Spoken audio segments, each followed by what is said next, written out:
and salutations, good citizens. This is Laz. Welcome on back to the Fright Club, your one-stop shop for all things horror. Now, before I get on to today's topic, if you're liking the content, you're liking what I do, hit that like button. If you want to keep updated on whenever I post new videos, subscribe and hit that little bell hoopajoo over there.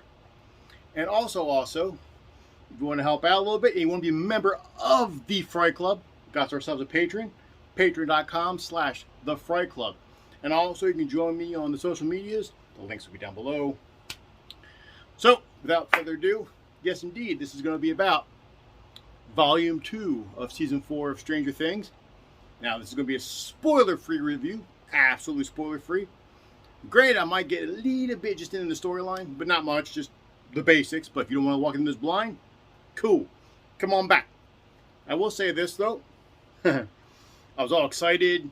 I woke up this morning, came out, started it. And I'm thinking, all right, we're going to have a couple episodes. And then the first episode was like an hour plus. I'm like, whoa, all right. All right, long start. Oh, yeah, cool. The next episode is 2.5 hours. And I was like, what? that's almost a Marvel movie. And then it was over. So there's only 2 episodes. But there's a lot of goodness. There's a lot of goodness in there.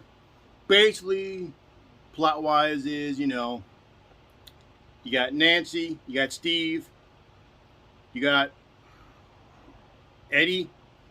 I think that's the metal guy's name. Forgive me, I'm hideous with names. And I think Ryan's Steve's best friend.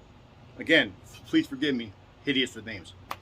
So, they're trying to figure out a way to stop Vecna. And whilst Eleven's doing her thing, trying to get her powers back up. And you got the machinations of Papa, or just Matthew Modine as I call him. He's there. And so you got a lot of moving parts going together. Like you still have the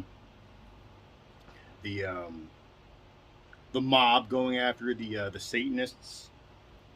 So you got that good. You gotta get that going. So everything's coming together. Oh, you also have Hopper, Joyce, and what's his face? the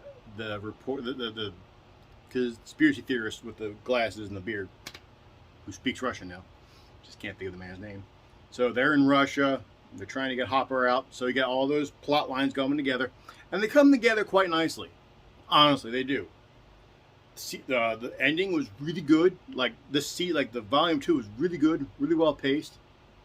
I have some issues, but my issues are more nitpicky stuff. One of which is Vecna's origins, which I know was in season 1, was in the volume 1 of this, but I just watching the new volume, it just reinforced my disappointment in Vecna's origins, because I wanted Vecna to be more Lovecraftian. I thought he was going to be more based in the Upside Down and more, more primal than just some pissed off guy and with psychic powers.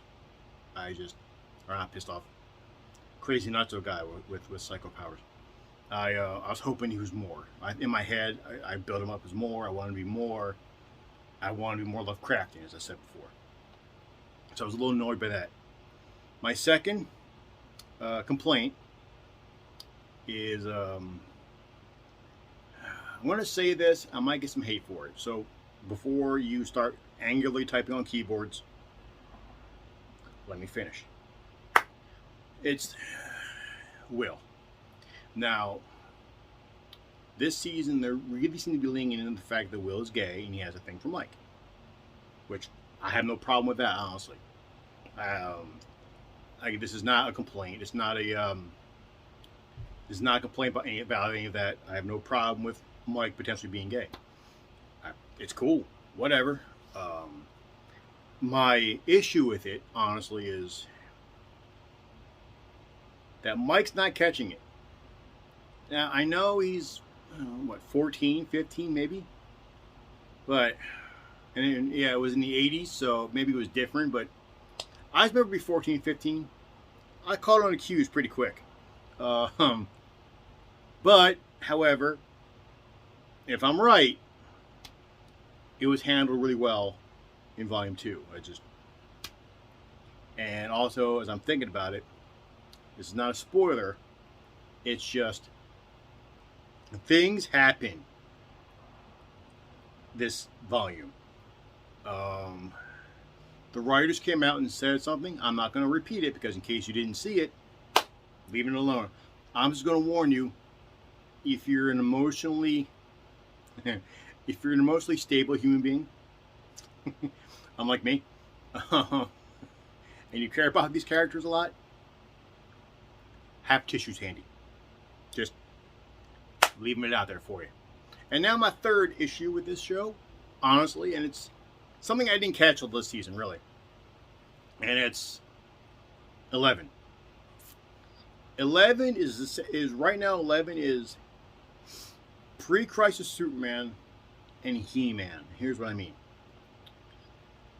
Before Crisis, for Superman and also for He-Man in the 80s, they were both as powerful as the writers needed them to be that episode or that issue.